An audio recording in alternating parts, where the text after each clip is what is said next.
You don't want a new life, do you? You want a new version of Monday? What if your life isn't changing not because you're lazy, but because every week you create a new you who dies by Thursday? I thought for a long time that I had motivation issues. Then I realized, no, I have problems with Mondays, because every Monday I became a different person.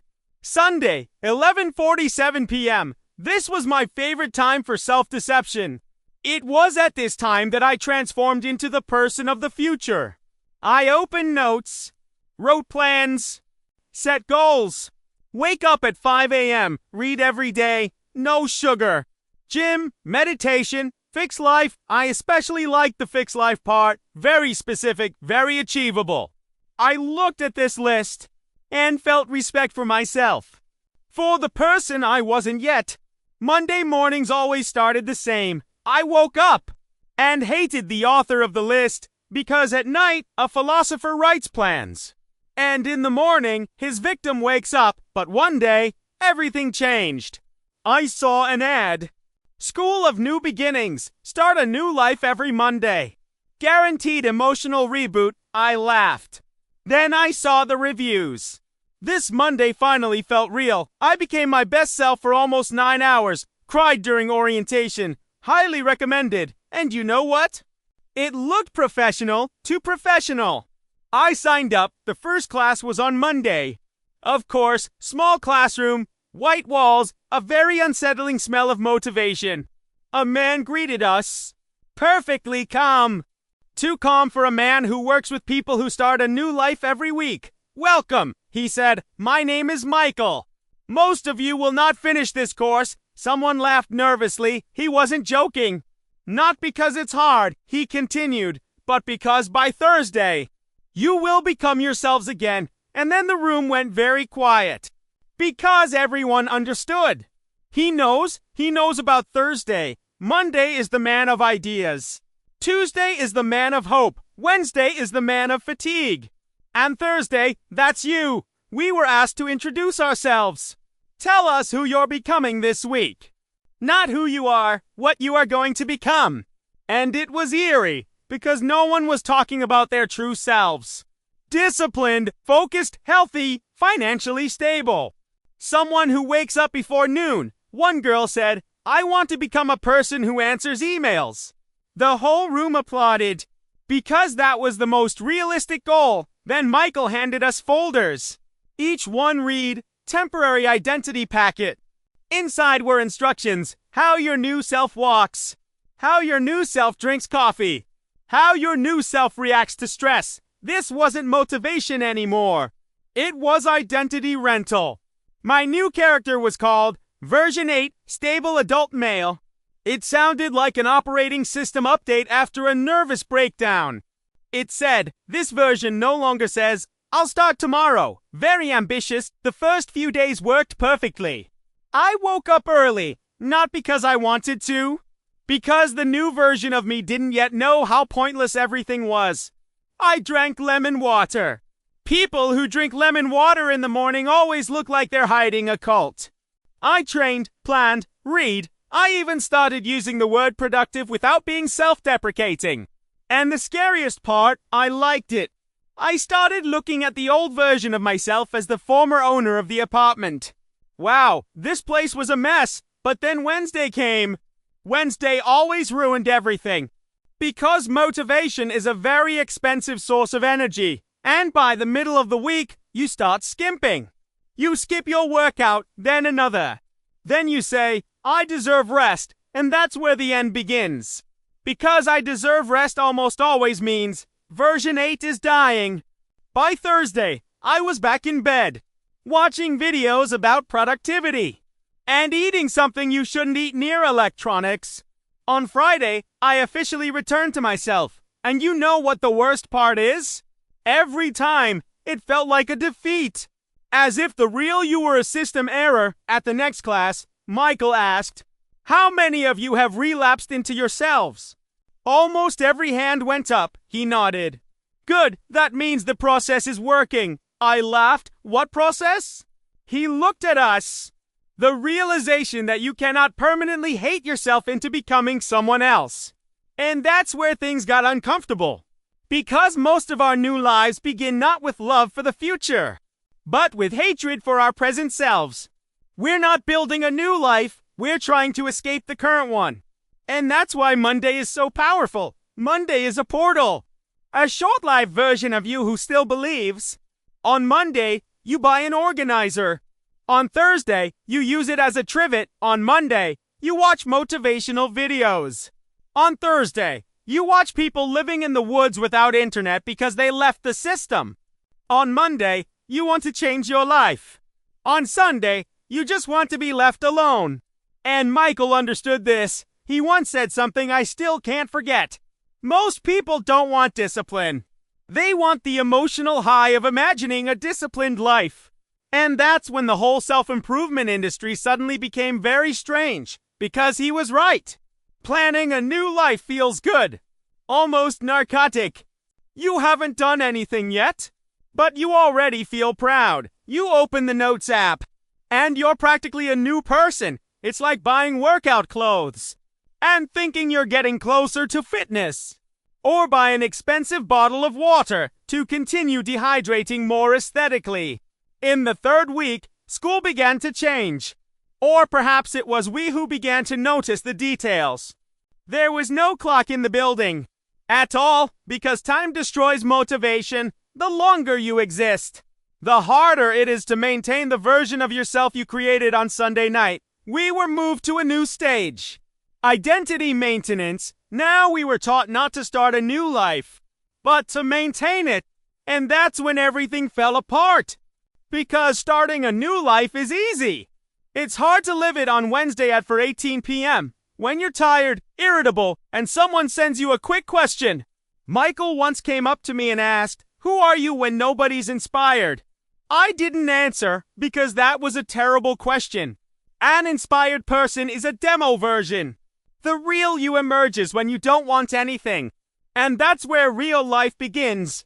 But no one wants to live there. Everyone wants to live on Monday.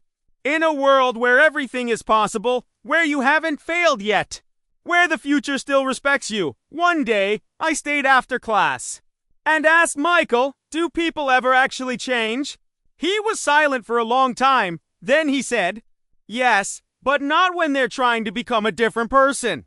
"Then how?" He shrugged, "Usually very slowly and very disappointing." That was the most unmotivating answer I've ever heard, and perhaps the most honest. Because real change almost never looks pretty. No music, no dramatic montage. There's no moment where you look in the mirror and realize you've changed. More often than not, you just do something boring for a long time, and then one day you notice it's gotten a little easier, but the brain hates that format. The brain wants revolution. So every Sunday, it sells you Monday again. And you buy it again. Because hope is very good marketing. The last lesson was strange. They sat us in a circle, Michael said. "Today, you will meet the person you've been trying to escape." Mirrors were brought into the room. I thought it was a metaphor. Unfortunately, no.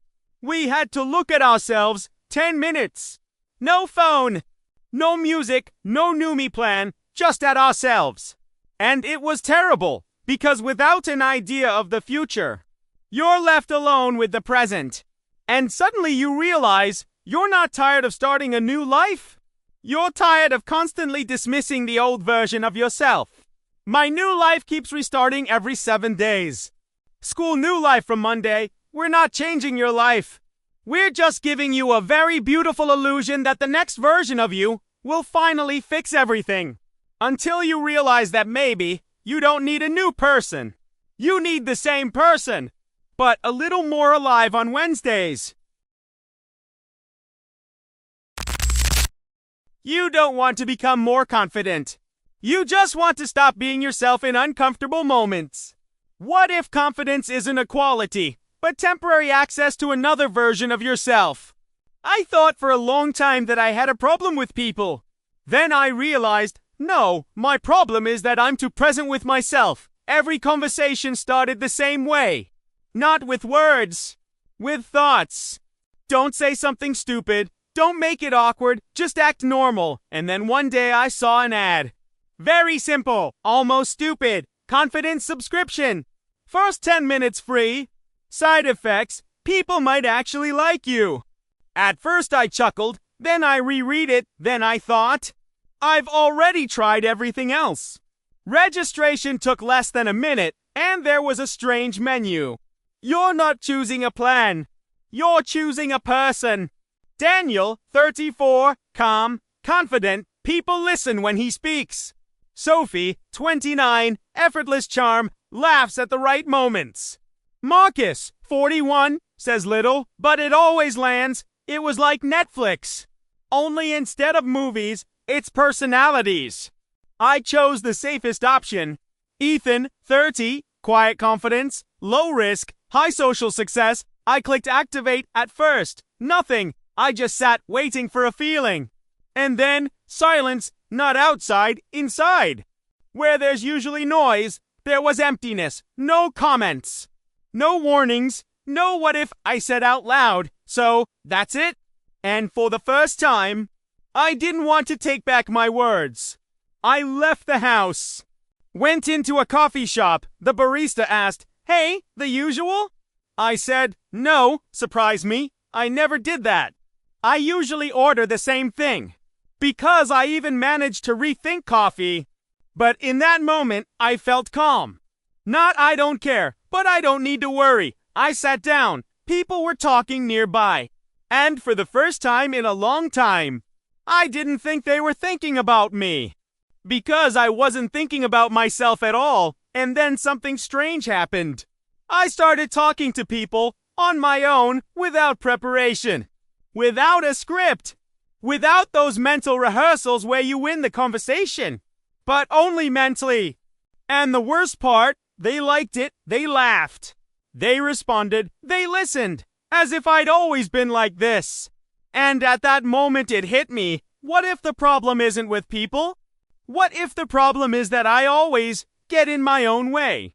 10 minutes later, it was over abruptly, as if someone had turned off the sound I was speaking, and came back mid-sentence, thinking again, analysis again, me again. I fell silent. The man across from me looked at me, and in his gaze was, "Are you okay?" And I didn't know what to say, because I was truly disappearing. That same day, I signed up for the social mode plan. Confidence for conversations, meetings, calls, small talk, awkward silences. Yes, awkward silences are a whole other category. The first few days were perfect. You just turn on and you live. You don't think about what to say. You speak, you don't think about how you look. You exist, you don't think about whether you're liked. And that's precisely why. You start to be liked, it's the strangest effect. The less you try, the better you do. I started noticing that people were drawn to me. They shared more, they laughed more, they stayed around more. And all this happened not because I became a better person, but because I stopped getting in my own way. But there's a nuance. It's not your confidence. You rent it, and at some point, you start to fear it will be taken away. Not people, not conversations, yourself without it. I started extending first hours, then days, then automatically. And that's where it gets strange. You stop remembering who you were before, how you thought, how you doubted, how you remained silent. It's as if the original version of you becomes a draft. But the draft hasn't gone anywhere. It just waits. And one day it comes back. My subscription expired. In the middle of a conversation. I spoke confidently, clear, even joking. And suddenly, the silence disappeared and everything came back. All the thoughts, all the doubts. All the "this sounds stupid," I stopped. And in that moment I realized confidence isn't something you gain. It's what remains when you're temporarily gone. The next day, I took the maximum plan. Full integration, no interruptions, no fallback. They asked me, "Are you sure?" I answered, "Now I am," and it was perfect. I became the person I always wanted to be: calm, easy, clear. I no longer thought about myself, I just lived. And that's what was strange. Because if you don't think about yourself at all, who lives then? After a couple of weeks, I started noticing details. I spoke the same way. I reacted the same way. I joked the same way. As if confidence weren't freedom, but's a pattern. And then I thought, what if confidence isn't you're without fear, but you're without all the extra stuff? The problem is that the extra stuff is you. Fear, pauses, doubts, strangeness. Without it, you become comfortable. Very comfortable and very samey. I canceled my subscription. And it all came back: fear, doubts, that voice. And you know what the weirdest thing is? I was glad because it was me again. Not perfect, not confident, but real. And then I realized confidence isn't the absence of fear. It's simply not having the time to listen to it. And if you never listen to it, at some point, you stop hearing yourself altogether, subscribing to someone else's confidence. We don't make you better. We just give you a version that's less of you. Until you realize that maybe everything you want to shut out is you. You don't put off ideas. You just give them time to die a natural death. What if every idea you have already has a funeral date? You just don't check your calendar. I long thought I had no problems with discipline. I had ideas. Lots, too many for a person who doesn't do anything. An idea to start a business. An idea to start running in the morning. An idea to stop procrastinating. I especially like this one. I put it off longer than anyone else. But one idea stood out: so stupid. And that's precisely why it's brilliant. I wanted to start a rental service. For other people's excuses, you're not showing up for meetings. No problem. We'll find you the perfect excuse. With a story, with emotion, with a hint of tragedy. The grandma package is a classic. The sudden enlightenment package is for creatives. The I rethought everything package is for those who like to sound deeper than they actually are. It was perfect. I even came up with a slogan: your excuse deserves a better story. I thought through the website, the functionality, even the pricing. I was almost there. And that's where it all stopped, not because of complexity, not because of time, because of the thought: what if this is stupid? And you know what's funny? I didn't check. I just put it aside, like everything else. And then one day I saw an ad. Funeral services for unfinished ideas, because not everything deserves to stay in your head forever. At first, I thought it was a metaphor. Then I realized it was too specific. I went to the website: black background, white text, no emotion. Your ideas deserve closure. Even the stupid ones. It bothered me. Because my ideas were endless. They just hung around, like messages you wrote but never sent. They stay, taking up space, demanding attention. And at some point, they start to interfere with new thoughts. I signed up. The first visit is free. They know how we love freebies and avoid commitments. A man greeted me. "Hi, I'm Daniel. What are we burying today?" I hesitated because I had too many options. "I don't know. Just ideas," I said. He nodded. They all start like that. We sat down. He opened the folder, empty. "Let's start with one," I thought, and said, "I had this idea. To rent out excuses." He didn't smile. "How long ago?" 2 years. He wrote it down. "All right. That one is ready." Ready, as if it weren't an idea. As if it were a body that had already decomposed. "Would you like a basic burial or a full ceremony?" I laughed. "Are you serious?" He looked at me. "More than your idea was." And that's where things got uncomfortable. Because he was right. I didn't test the idea. I only tested the fear. And I chose it. I agreed to the ceremony. I don't know why. Guilt, probably. A couple of days later, I arrived. A small hall. Silence. Too neat. A coffin stood in front. I approached. The sign read, "Excuse rental service." Started, almost. Ended, overthinking. I grinned, accurate. I said, Daniel nodded. You can say a few words, and that's where it got difficult, because I usually explain why I didn't do it. But here I had to admit, I just didn't do it. No reasons. No excuses. Irony, I thought I had time. I said, silence. No one argued. Because it was a funeral, and suddenly I realized this idea didn't die. I killed it. Slowly, carefully, I just didn't start. After the ceremony, they gave me a report. Cause of death, chronic hesitation, fear of looking stupid. Attachment to potential. I read it, attachment to potential. Daniel looked at me.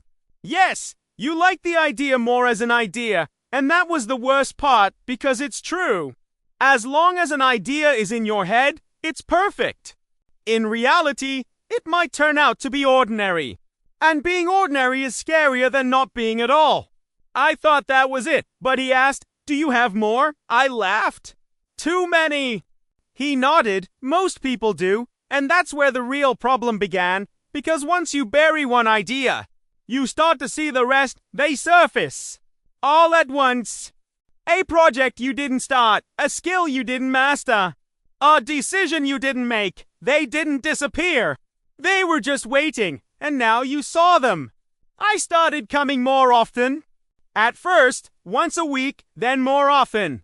Each time it got easier, you get used to it. You get used to letting go. You get used to saying, it wasn't that important anyway, and here's where the most dangerous part begins. Because at some point, you start burying ideas before you've even tried them. You look at a new thought and immediately see its burial, saving time. High efficiency, minimal risk, and almost no life. One day I came, and Daniel greeted me differently.